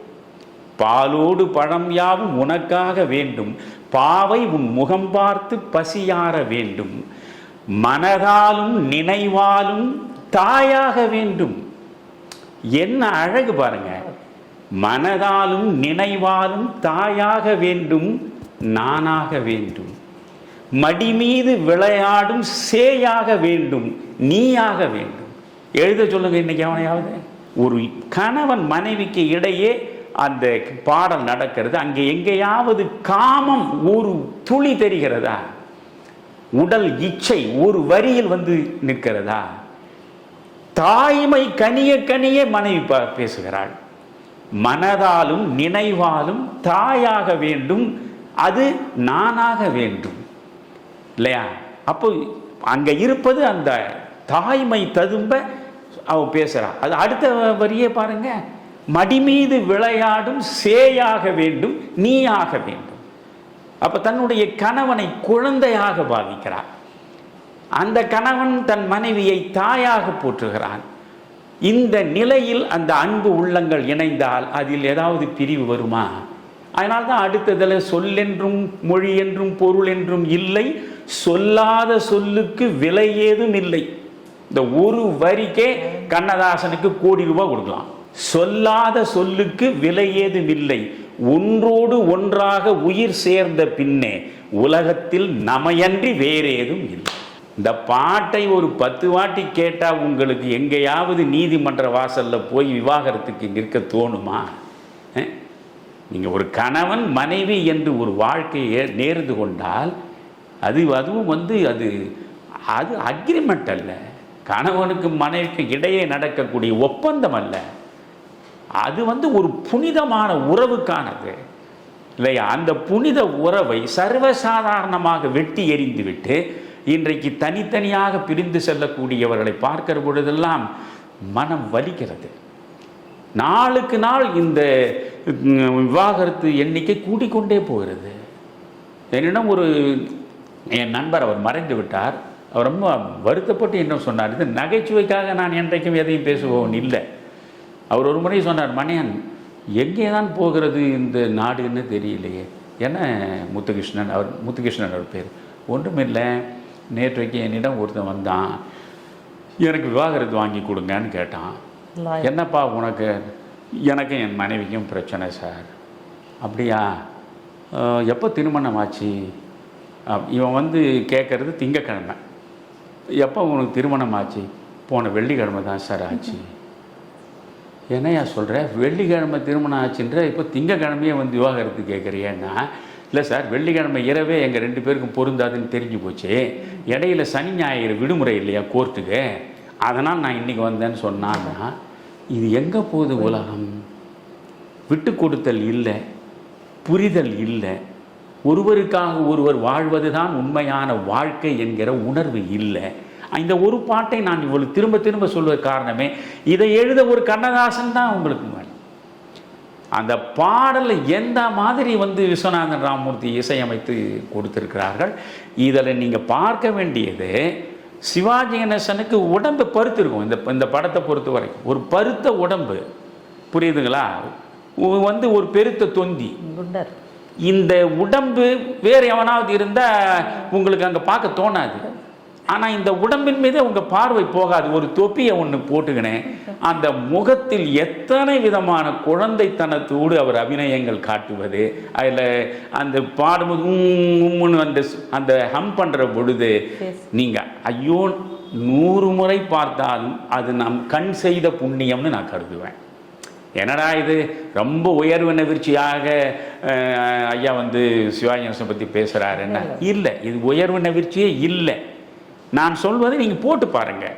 அந்த உங்களுக்கு அந்த உடம்பு மேலே பார்வை போகாது. இவ்வளோ பெருத்த உடம்பாக இருக்குது, இவ்வளோ பெரிய தொந்தி இருக்குது, அது நல்லா டைட்டாக ஒரு ஷர்ட்டை போட்டு இன் பண்ணிக்கின்னு இருப்பார், அது மேலே போகாது. அந்த முகத்தில் தான் அங்கே பீம்சிங் அந்த முகத்தை தான் நம்புகிறேன். அந்த முகத்தில் என்ன குழந்தைத்தனமான ஒரு கனிவு, அந்த கனிவோடு அந்த பண்ணுவார். அது இப்போ நம்ம அப்படியே, ஏன்னால் அதை அப்படியே அவர் எப்படி செஞ்சு காட்டுவார், செஞ்சு காட்டலாம், அது நமக்கு பொருத்தமானதாக இருக்காது. அப்படி அந்த பாடல் மட்டுமே நீங்கள் ஒரு 10 முறை கேட்டால் நீதிமன்றத்துக்கு நிச்சயமாக நீங்கள் செல்ல முடியாது. அந்த பாட்டில் அதிகமாக பாருங்கள். ரொம்ப நீங்கள் பார்த்தீங்கன்னா அந்த சரோஜாதேவியை கையை பிடிச்சி உட்கார்ந்துலேருந்து ஒரு எழுந்து அவர் கையை பிடிச்சி அப்படி தூக்குவார். தூக்கி அந்த ஒரு அன்பு சார்ந்த அரவணைப்பு இருக்கு இல்லையா, அது மாதிரி அந்த முதுகு பின்பக்கம் அப்படி கையை வைத்துக்கொண்டு மெல்ல 2 பேரும் நடப்பாங்க. இவ்வளவு தான். இப்படி ஒரு காதல் காட்சியை எடுக்கிறதுக்கு இன்னைக்கு எவனுக்காவது துணிவு இருக்கா? அந்த ரசனை இருக்கா? நீங்கள் யோசிச்சு பார்க்கணும். வெறுமனே ஒரு காதல் காட்சி, அதுக்கான ஒரு பாடல் என்று சொன்னாலே அவ்வளவு அருவருப்பாக ஒரு பெண்ணை அரைகுறை ஆடையோட அந்த பெண்ணு இவனுடைய உடம்புல போட்டு உரசுறதும், இவன் அந்த பெண்ணுடைய உடம்புல போட்டு உரசுறதும், அதை விட கொடுமையானது காதலர்கள் தனிமையைத்தானே நாடுவாங்க. அது இந்த பாரதி ராஜாவை கொண்டு வந்த கலாச்சாரம். அது ஒரு 100 பேர் இவங்களுக்கு பின்னால் வெள்ளை ட்ரெஸ்ஸை போட்டுக்கின்னு அதுக்கு ஆடி கிடக்கும். அல்லது இவர்களே ஆடுற போதே பாருங்கள், இப்போ விஜயே இவ்வளவு ரசிகர்களை பெற்றிருக்கிறாருன்னா விஜயுடைய காதல் காட்சிகள்லாம் எப்படி இருக்கும்? இப்படி கை தூக்குவார், இப்படி காலை தூக்குவார், விதவிதமாக ஆடுவார். எந்த நாட்டில் எந்த காதலன் காதலிக்கு முன்னால் இப்படி கையங்காலை நீட்டி ஆடின்னு இருப்பான் இல்லையா? அது மாதிரி எங்கேயோ இருந்து எங்கேயோ போயிடுச்சு. இந்த ஒரு பாடல் காட்சியை நீங்கள் பார்க்கணும். அதில் உள்ள எல்லா பாடலுமே கவிஞர் கண்ணதாசன், எல்லாமே கண்ணதாசன் தான். பொதுவாக பீம்சிங் கண்ணதாசன் உயிரோடு இருக்கிற வரைக்கும் வேறு யாரையும் பாட்டு எடுத்து விட்டதே கிடையாது. பீம்சிங் விட்டது கிடையாது, தேவர் விட்டது கிடையாது, ஸ்ரீதர் விட்டது கிடையாது. புரியுதுங்களா? இவர்கள்லாம் கண்ணதாசன் தான் பாட்டு. மாதவன் விட்டது கிடையாது. முத்துலிங்க ஐயாவே வருத்தத்தோடு சொல்லியிருக்காரு. நான் போய் அவரிடம் ஒரு வாய்ப்பு கேட்டேன், கண்ணதாசனை தவிர என் கம்பெனியில் வேறு யாரையும் பாட்டு எடுத்து நாங்கள் அனுமதிக்கிறது இல்லை அப்படின்னு சொன்னாருன்னு சொல்லிட்டு. அதே போல் அந்த படத்தில் வரக்கூடிய எல்லா பாடல்களையும் நீங்கள் பாருங்கள். அந்த பாடல் மட்டும் இல்லை, அந்த பாடலுக்கான இசை, அதில் நடித்தவர்களுடைய முகபாவங்கள், அந்த காட்சி அமைப்பு, அது எல்லாமே சேர்த்து தான் நீங்கள் பார்க்கணும். இப்போது கணவன் நலனுக்காக கணவனை விட்டு பிரிந்து காச நோயால் வாடி, பிறகு இவர் எந்த நோயாளிக்கு சிகிச்சை கொடுத்து நர்ஸாக இருந்து பணியாற்றி சேவை செய்து அவரை நலமாக்கினாரோ அவரே இவரை அழைத்து கொண்டு போய் சுவிட்சர்லாந்தில் சிகிச்சை கொடுத்து இவரை பூரண நலமாக்குகிறார். அப்பொழுது என்னுடைய கணவனை நான் மீண்டும் பார்க்க விரும்புகிறேன், என்னை தயவு செய்து சென்னைக்கே அனுப்ப ஏற்பாடு செய்யுங்கள் என்று அந்த மனிதரிடம் இவர் சொல்லுவார். சொன்ன பிறகு இந்த பாடல் இருக்கும். சுவிட்சர்லாந்துன்னு போட்டு காட்டுவோம், அந்த பாடல் இருக்கும். என்ன பாடல்? இதுவரைக்கும் எத்தனையோ பாடல்கள் வந்திருக்கலாம். கண்ணதாசன் எழுதினதில் தாவி வரும் மேகமே நீ தாய்நாடு செல்வாயா, ஊருலகம் போற்ற வரும் உத்தமனை காண்பாயா, இன்று மனமுடித்த ஏந்திழை போல். அது ஏந்திழை என்ற வார்த்தையை பாருங்கள், அது இலக்கிய அந்தஸ்து உள்ள வார்த்தை. ஒரு பெண்ணுக்கு ஏந்திழை என்ற ஒரு சொல் இருக்கின்றதே பலருக்கு தெரியாத. இதுபோல் அவர் பல இடங்கள் ஆயிழை, ஏந்திழை, கனையாழி என்றெல்லாம் மிக அழகான தமிழ் சொற்களை இடையில கொண்டு வந்து சேர்த்திருப்பார். இன்று மனமுடித்த ஏந்திழை போல் நிற்பதை சொல்லிவிட மாட்டாயா அப்படின்னு அந்த பாடல் தொடங்கும். காதல் சிறகை காற்றினில் விரித்து வான வீதியில் பறக்கவா, கண்ணில் நிறைந்த கணவனின் மார்பில் கண்ணீர் கடலில் குளிக்கவா, எண்ணங்களாலே பாலம் அமைத்து இரவும் பகலும் நடக்கவா, இத்தனை காலம் பிரிந்ததை எண்ணி இரு கை கொண்டு வணங்கவா, முதல் நாள் காணும் புதுமண பெண் போல் முகத்தை மறைத்தல் வேண்டுமா, முறையோடு மணந்த கணவன் முன்னாலே பரம்பரை நாணம் தோன்றுமா. நான் இப்பொழுது சொல்கிறேன், அந்த பாட்டை நீங்கள் பாருங்கள். அந்த பரம்பரை நாணம் என்ற இடத்துல சரோஜாதேவி காட்டுற முகபாவத்தை பாருங்கள். நீங்கள் பாடல் முழுக்க பார்க்கலாம், அப்படியே பார்த்துன்னு போகக்கூடாது. ஒரு பெண்ணை தன்னுடைய இயல்பான நாணத்தை வெளிப்படுத்துகிற அந்த அழகு, முறையுடன் மணந்த கணவன் முன்னாலும் பரம்பரை நாணம் தோன்றுமா. இது ஒரு சாதாரண ஒரு வரி தான். அந்த வரிக்கு அந்த அம்மா எப்படியெல்லாம் முகத்தை காட்டுறாங்க. அந்த பரம்பரை நாணம்னு சொல்கிற அந்த இடத்துல அப்படியே ஒன்றா நீங்கள் ஃப்ரீஸ் பண்ணி சரோஜாதேவி முகத்தை பாருங்கள், அவ்வளவு அழகாக அந்த பாட்டு இருக்கும். பிரிந்தவர் மீண்டும் சேர்ந்து விட்டால் அழுதால் கொஞ்சம் நிம்மதி, பேச மறந்து சிலையாய் இருந்தால் அதுதான் தெய்வத்தின் சன்னதி, அதுதான் காதல் சன்னதி. அந்த பாட்டு ஈடு இணையற்ற பாட்டு. அந்த பாட்டில் சரோஜாதேவியினுடைய முகபாவம், அந்த படத்தில் நான் சிவாஜியை ரசித்ததை விட சரோஜாதேவியினுடைய நடிப்பை தான் வியந்து வியந்து நான் ரசித்திருக்கேன். ஒன்றுமில்லை, அந்த அம்மா திருமணமாகி இவருக்கு உதவி செய்யக்கூடிய அந்த காட்சி ஒரு 10 நிமிடம் தான். இவர் புற்றுநோய் ஆராய்ச்சியில் ஈடுபடுவார், மனைவியாக இருந்து வேண்டிய உதவிகளை எல்லாம் செய்து இரவு பகல் பாராமல் இருப்பார். அதையெல்லாம் ஒரு சின்ன அப்படி போகிற போக்கில் அந்த இயக்குனர் தன் உத்தியால் உணர்த்துவார். எல்லா வேலைகளையும் செய்து முடித்துவிட்டு சிவாஜி உறங்கி கொண்டிருப்பார். இந்த அம்மா பக்கத்தில் படுக்க வருவாங்க. உடனே காலையில் வச்சு அலாரம் அடிக்கும். மணி 3 மணி இருக்கும், அலாரம் அடிச்சிடும். உடனே எழுந்து அடுத்து வேலையை தொடங்குவாங்க. அப்போ இரவு பகலாக இந்த பெண்மணி தன் கணவனுடைய ஆராய்ச்சிக்கு உதவி செய்வதில் உழைத்து அவள் உடல் நலிவுற்று பிறகு நோயுற்று அதில் காச நோய்க்கு இரையாகக்கூடிய அளவுக்கு அந்த காட்சிகளை ஒரு 10 நிமிடம் தான். நீங்கள் முதல்ல கண்ணதாசனுடைய பாடலில் ஆலயமணியின் ஓசையை நான் கேட்டேன், அங்கே இப்படி வச்சுன்னு இருக்கிற அந்த சரோஜாதேவியை ஒரு வாட்டி பார்த்துருங்க. பிறகு இந்த அம்மா அந்த காச நோய்க்கு உள்ளாகி அந்த படுக்கையில் கிடக்கிற மாதிரி அந்த முகத்தை காட்டுவான் பாருங்க. முற்றிலும் வேறார். ஒரு கடுமையான நோயினால் பாதிக்கப்பட்ட நிலையில் ஒரு பெண்ணினுடைய முகம் எப்படி வாடி கிடக்கும் என்பதை அப்படியே வெளிப்படுத்தியிருப்பாங்க அந்த அம்மா.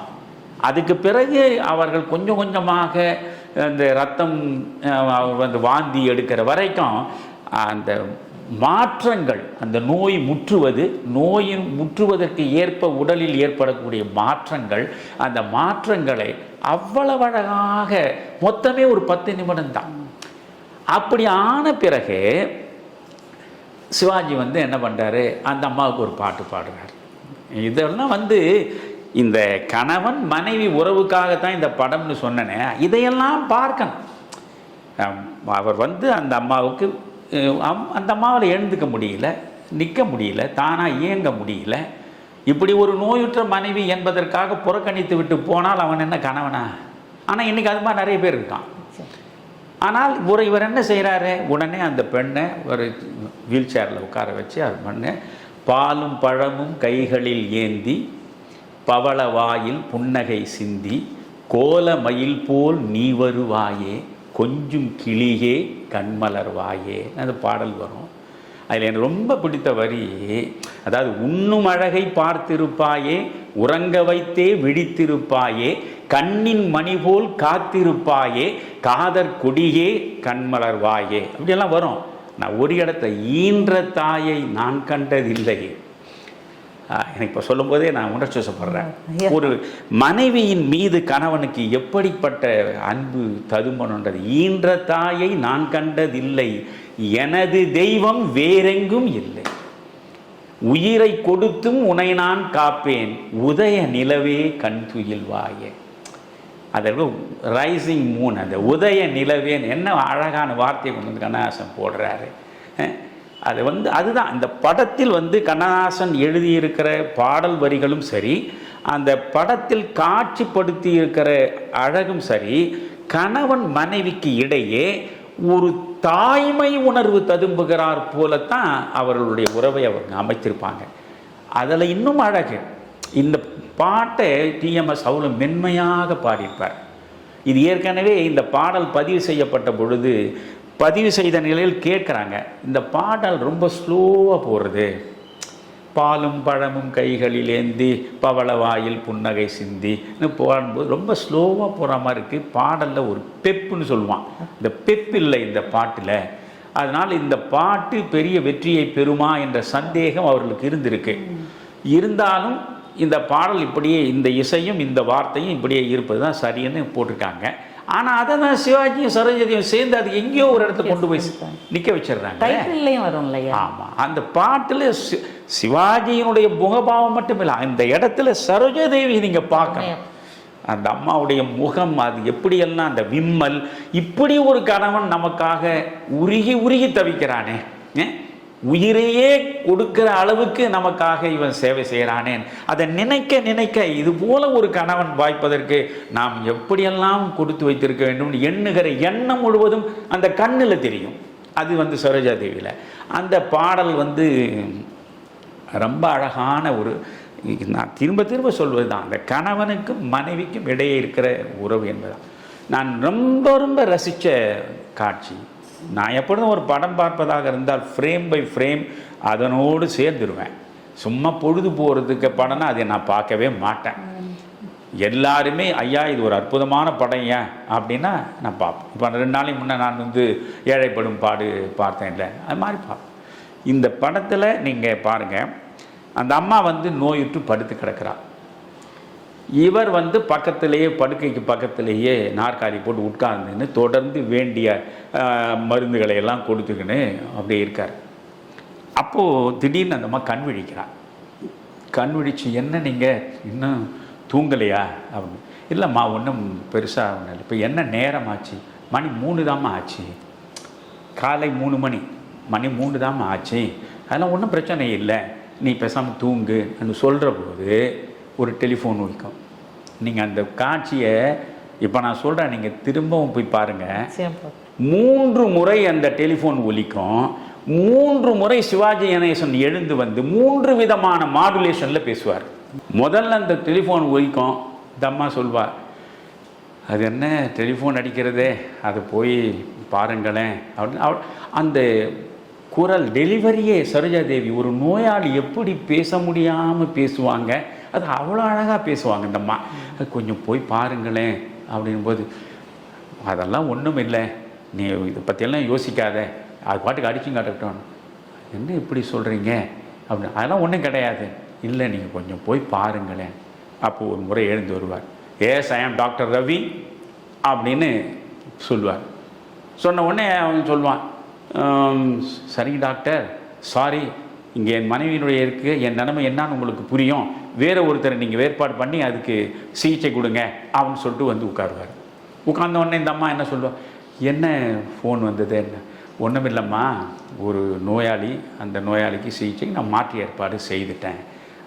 கொஞ்ச நேரத்தில் மறுபடியும் ஃபோன் ஐயோ இந்த ஃபோனே வருது, கொஞ்சம் போய் பாருங்களேன். அதை அடித்து காட்டுக்கிட்டோம்மா, நீ ஒன்று அதை பற்றி கவலைப்படாத அப்படின்னு அவர் சொல்லும்போது, இல்லை ஒரு நோயாளிக்கு தேவை இருந்து தானே ஃபோன் பண்ணுவாங்க, நீங்கள் தயவுசெய்து மறுபடியும் பாருங்கள். ஏன்னா அந்த அம்மா ரொம்ப அப்படி எழுந்த மாதிரி தலையை எடுத்து சிரமப்பட்டு சொல்லுவாங்க. இல்லை இல்லை நீ சிரமப்படாத, நான் சொல்கிறேன். இப்போ போவார், முதல்ல போய் ஃபோன் பண்ணும்போது எஸ் ஐ ஆம் டாக்டர் ரவின்னு சாதாரண சொல்லு. இந்த எஸ் ஐ ஆம் டாக்டர் ரவி ஸ்பீக்கிங், என்னாச்சு அப்படி அந்த குரலை கடுமையாக உயர்த்துவார். அவன் வந்து சொல்லுவான், இல்லை டாக்டர் ரொம்ப மோசமாக இருக்குது, நீங்கள் தான் வரணும் அப்படின்னு சொல்லிட்டு திரும்பி வருவார்.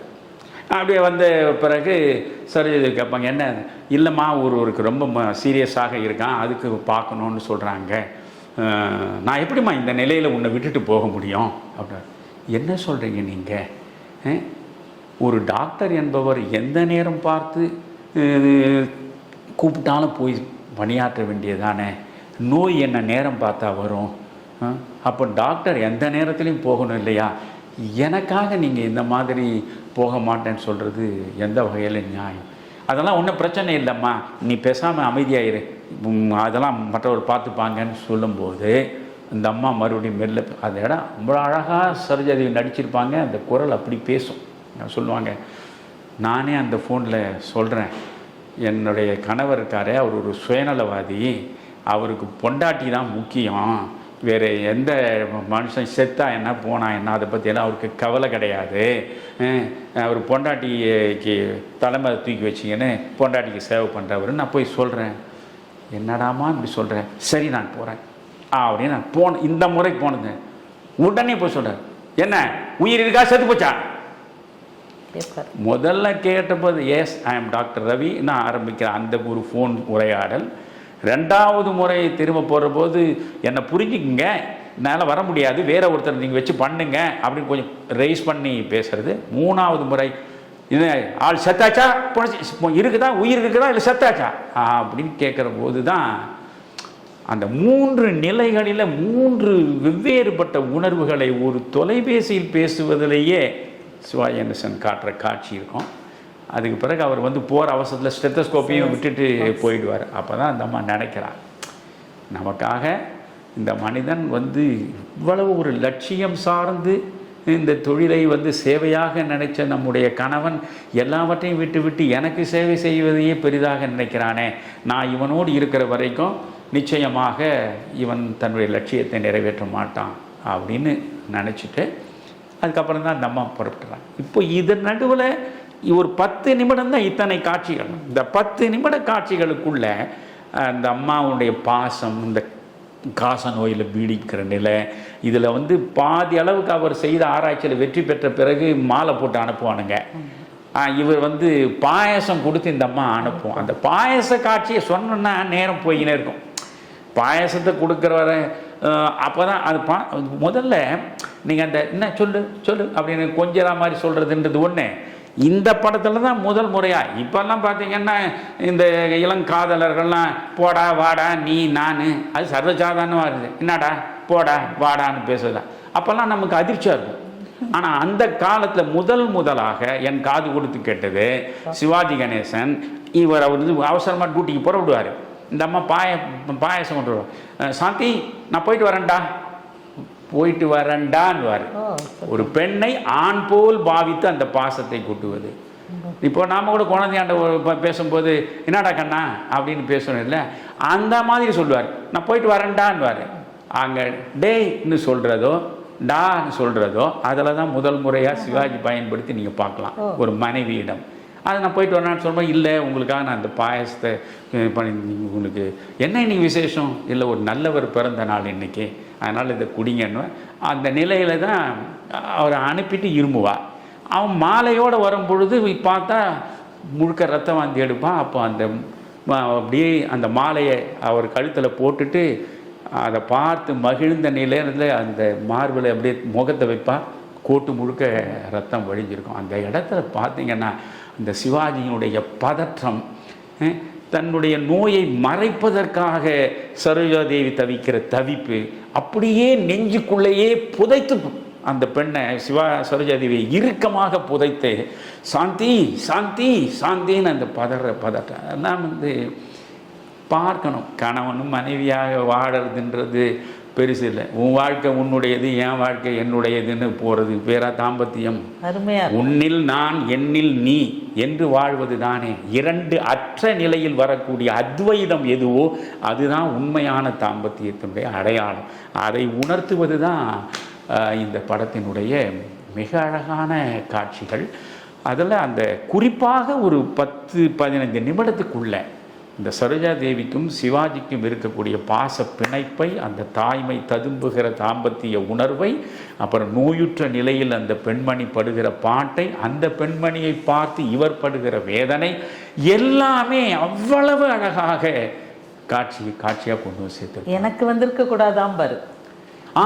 அதை வந்து அது நாகையாவண்ட சொல்லுவார். வந்து போயிட்ட பிறகு அதில் என்ன பண்ணுறதுன்னா மீனா, பிறகு இவர் வந்த பிறகு சாந்தி சாந்தி சாந்தின்னு தேடுவார், இருக்க மாட்டாங்க. பிறகு அந்த ஸ்டெத்தாஸ்கோப்பாண்ட அந்த கடிதம் இருக்கும், அந்த கடிதத்தில் எடுத்து படி, அந்த கடிதத்திலேயே சரோஜாதேவி பேசுவது போல வரும். அதிலேயே அந்த குரல், அந்த மாடுலேஷன், அது என்னமா அந்த அம்மா அதை அந்த கடிதத்தில் இருப்பதை சொல்லுவாங்க.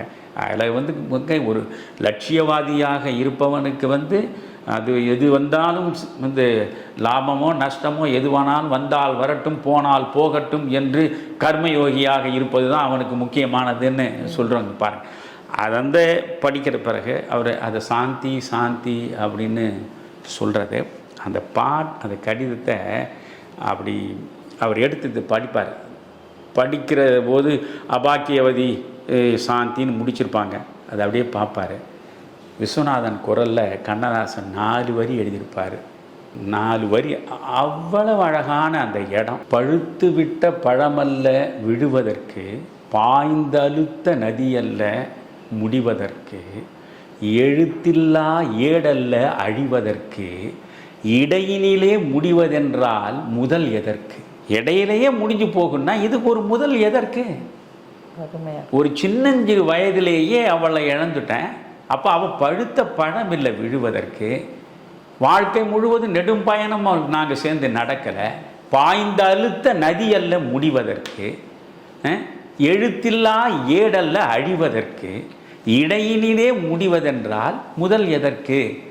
அந்த இடம் பார்த்தீங்கன்னா அந்த வரி 4 வரி கேட்கும். அந்த 4 வரிக்கு இந்த கடிதத்தை வச்சுக்கின்னு சிவாஜி காட்டுற முகபாவங்களை நீங்கள் பார்க்கணும். அப்படியே கையில் கடிதம் இருக்கும், இந்த முகத்தை ஒரு வரிக்கும் ஒரு விதமான முகபாவத்தை அவர் வெளிப்படுத்துவார். அதெல்லாம் கண்கொள்ளா காட்சி. அதுக்கு பிறகு அவர் சாந்தி சாந்தின்னு கொஞ்சம் உறக்க சொல்லுவார்.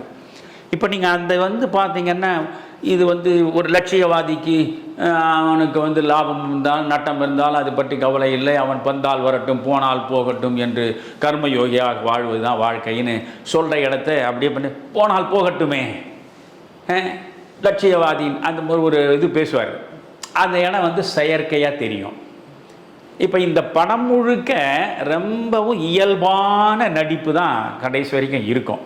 இப்போ இந்த ஒரு இடத்துல ஒரு மிகை நடிப்பை அவர் வெளிப்படுத்துவார். இந்த மிகை நடிப்பை அவர் வெளிப்படுத்துகிறார். இதை அவருடைய பயோகிராஃபி, அவருடைய வாழ்க்கை வரலாற்றை ஆங்கிலத்தில் ஒருவர் எழுதியிருக்கார். அவர் கேள்விகளாக கேட்டு இவர் ஒவ்வொன்றுக்கும் பதிலாக சொல்கிறார். அதில் அந்த கேள்வி கேட்பவர் இவரை பார்த்து கேட்குறாரு. இது பரவலாக வைக்கப்பட்ட விமர்சனம், அதனால் இந்த இடத்துல எல்லாரும் கூர்மையாக கேட்கணும். நீங்கள் பல படங்களில் மிகை நடிப்பை வெளிப்படுத்துகிறீங்க அப்படின்னு ஒரு குற்றச்சாட்டு இருக்கு, அதை பற்றி நீங்கள் என்ன நினைக்கிறீங்க அப்படின்னு கேட்குறாரு. உடனே அதுக்கு சிவாஜி சொல்கிறது மிக அழகாக சொல்கிறாரு. எப்போ முகத்தில் அரிதாரம் பூசுறானோ அப்போவே அது இயல்பழிந்த நடிப்பு என்று தானே அர்த்தம். நீங்கள் அரிதாரம் பூசின பிறகு நீங்கள் நடிக்க போகிறீங்க, அப்போ நடிப்பு தானே. நீங்கள் ஆங்கில அகராதியில் ஆக்டிங் என்பதற்கு என்ன பொருள் போட்டிருக்கான்னு போய் பாருங்கள். அவர் சொல்கிறாரு எக்ஸாஜரேட்டட் எக்ஸ்பிரஷன்னு போட்டிருப்பான். உணர்ச்சிகளை நீங்கள் மிகை உணர்ச்சியாக வெளிப்படுத்துவதற்கு பெயர் தான் நடிப்பு.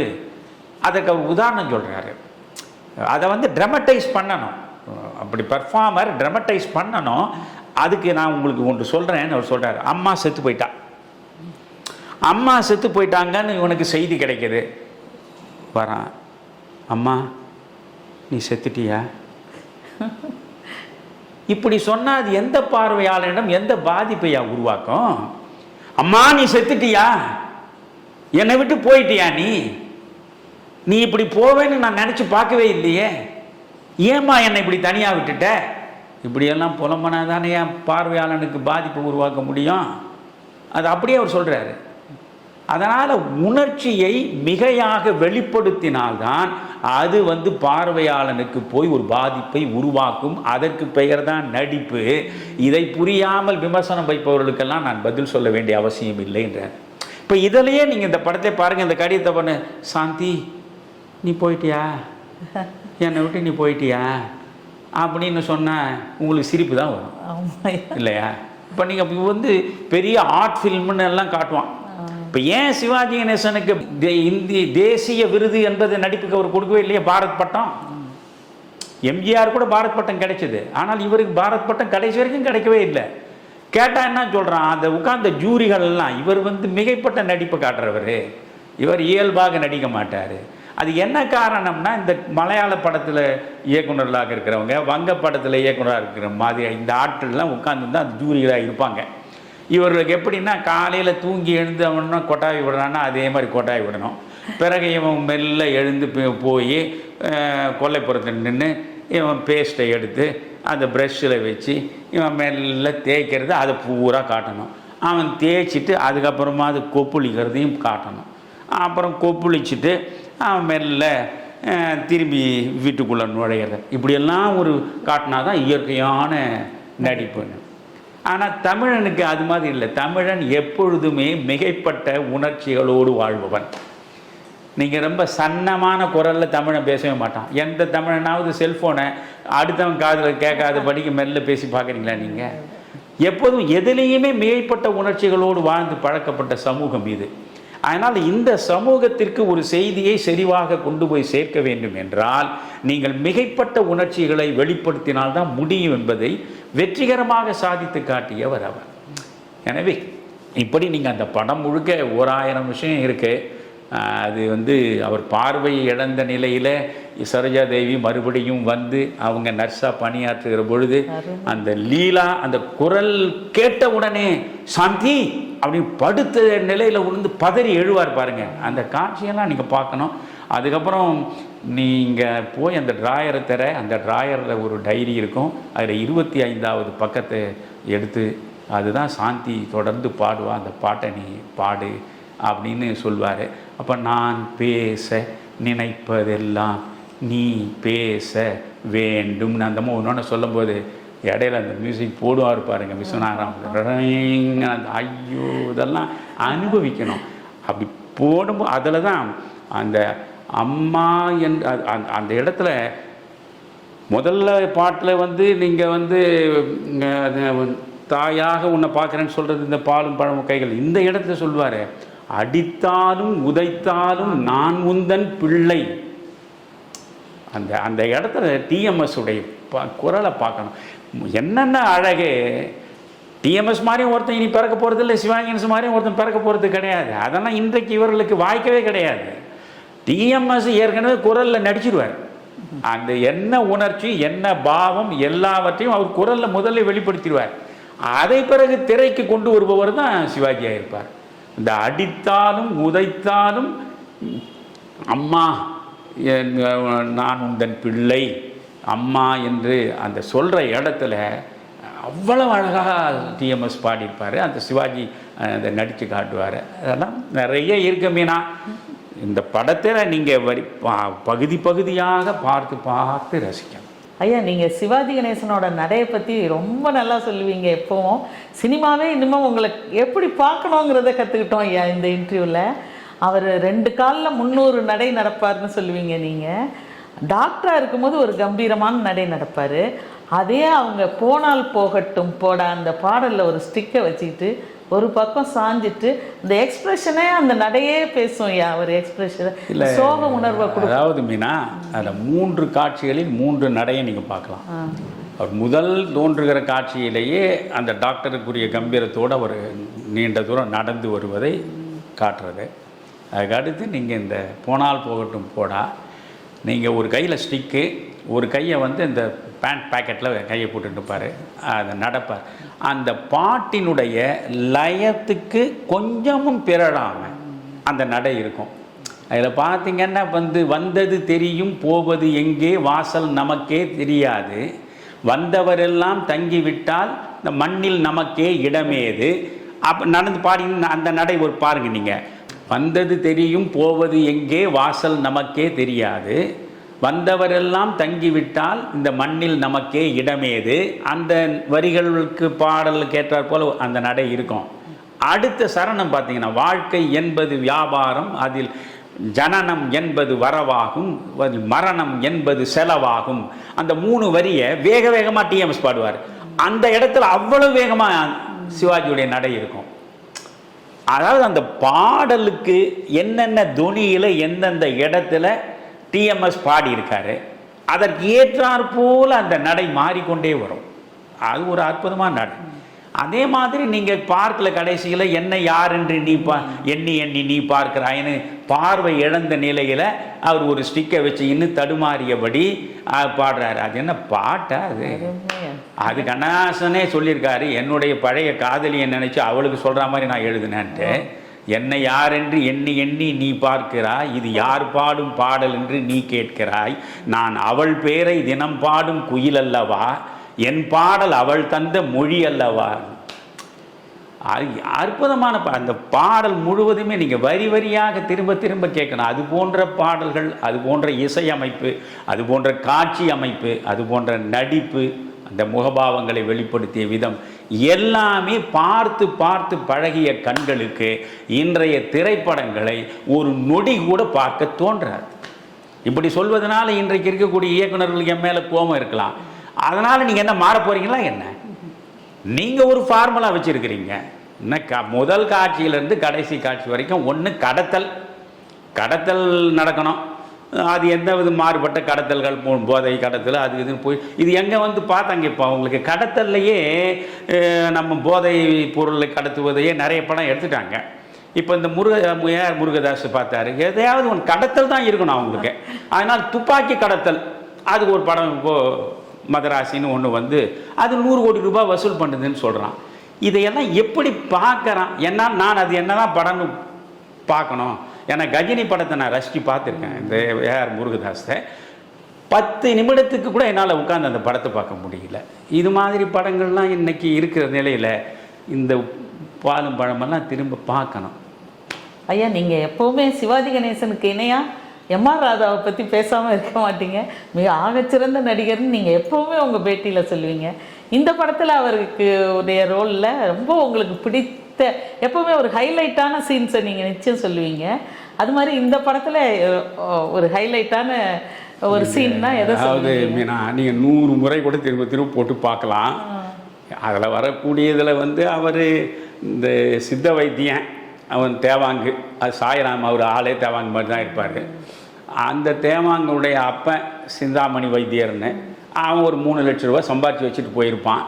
அதை எம்ஆர் ராதா லேகியம் பண்ணுறேன் அப்படின்னு அவனை வச்சுக்கின்னு அவர் ஏதோ பண்ணுவார்.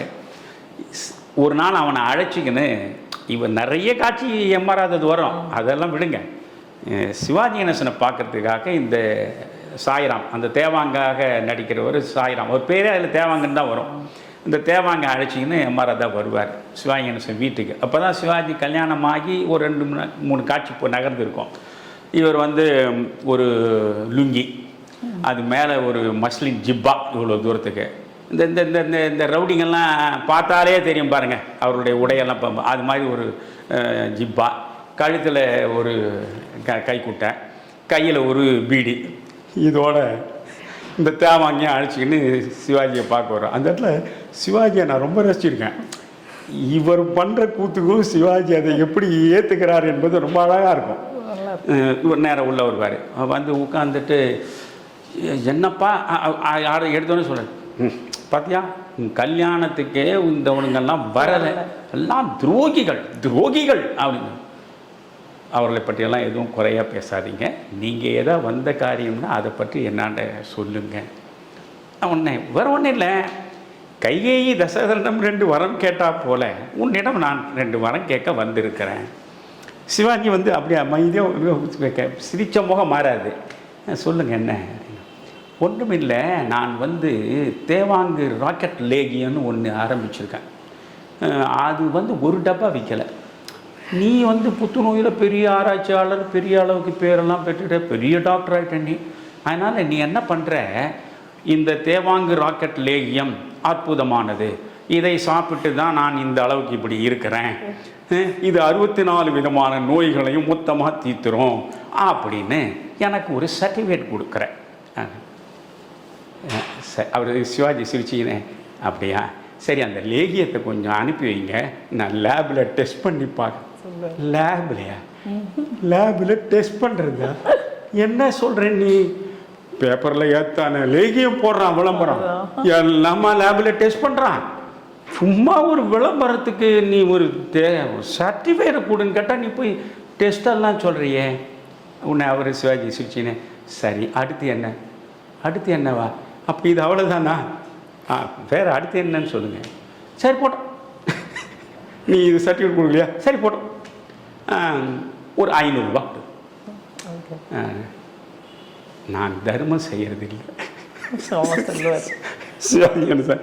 நான் இது போல் தர்மங்கள் எல்லாம் நான் ஊக்குவிக்கிறது இல்லை. அந்த முதல்ல கேட்கும்போது ஒரு 500 ரூபாய் கொடு, இன்னும் ரொம்ப சாதாரணமாக கேட்பாரு மாதிரி தான். தர்மம் செய்கிறது இல்லைன்னு சொன்ன உடனே மாறாத மோத, நீ எனக்கு ஒன்றும் தர்மம் செய்ய வேண்டியல, நான் உன்னாண்ட பிச்சை கேட்கல. அவ்வளவுதான் பேசுவார், பிச்சை கேட்கல. நீ எதை வச்சு படித்த? என் சகோதரி விட்டு அந்த சொத்தை வச்சு படிச்சுட்டு நீ டாக்டரான, நான் 500 ரூபா கேட்கறது என்ன பிச்சை நினைக்க பேசுகிறேன் அப்படின்னு ரொம்ப ஒர்க்க அந்த முகத்தை மாற்றி டோன் டெனாரே மாறிடும். மாறி பேசும்போது சிவாஜி முகத்தை சிரிப்பே மாறாது. அவர் சொல்றாரு, நீங்கள் போகலாம். என்ன சொல்கிறப்போ, தயவு செய்து நீங்கள் போங்க, இல்லைன்னா நான் போலீஸை கூப்பிட வேண்டியிருக்கும். அது கூட அவர் ரொம்ப சாதாரணமாக சொல்கிறேன். போலீஸ் என்ன போலீஸ், மிலிட்ரியே கூப்பிடு, அதுக்கான நான் கவலைப்பட மாட்டேன். அது வரைக்கும் சொல்றாரு அவர். Get out. ரொம்ப சாதாரண சிவாஜி, கெட் அவுட் அப்படின்னு. அப்படி எழுந்து அந்த சோஃபாவுக்கு பின்பக்கம் என்ன தம்பி, நமக்குள்ள இருக்கிற உறவு என்ன, சொந்தம் என்ன, என்ன இந்த மாதிரி பேசிட்டு கெட் அவுட்னு ஒரு கத்து ஓடிடுவார். அந்த காட்சியை நீங்க பார்க்கணும். அது தேவை.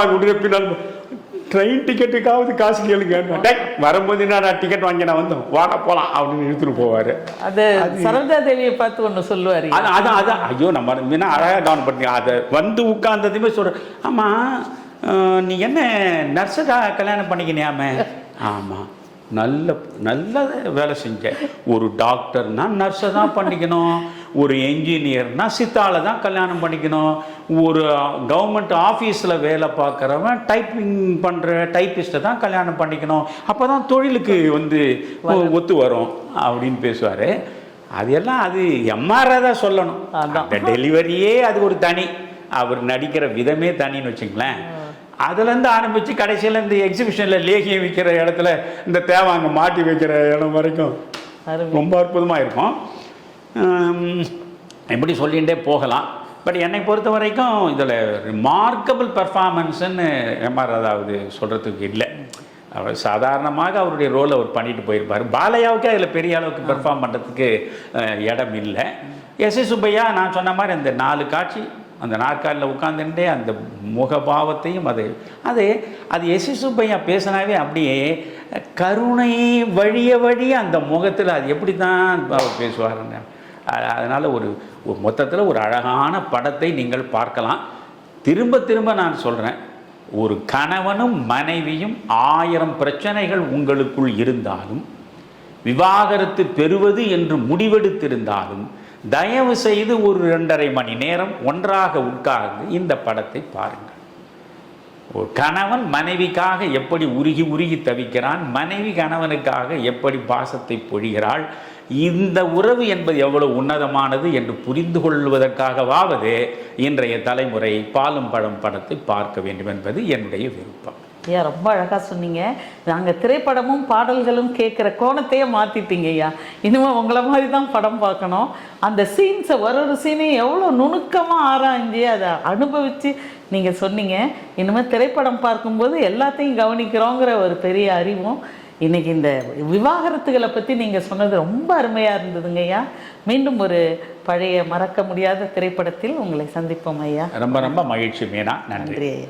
வணக்கம். விறுவிறுப்பான அரசியல் நிகழ்வுகளை பற்றிய ஆய்வுகள், நியாயங்களின் நிறம் மாறாத கூர்மையான விமர்சனங்கள், தீமைகளை சுட்டெரிக்கவும் நல்ல அரசியலை வளர்த்தெடுக்கவும் அறிவார்ந்த விவாதங்கள், இளைய தலைமுறையிடம் விழிப்புணர்வை ஊட்டும் விரிவான வரலாற்று விளக்கங்கள், கலை, இலக்கியம், ஆன்மீகம், பண்பாடுகளை படம் பிடித்து காட்டும் கருத்தோவியங்கள் வாரந்தோறும் உங்கள் தமிழருவி தர்பாரில் அணிவகுக்கும்.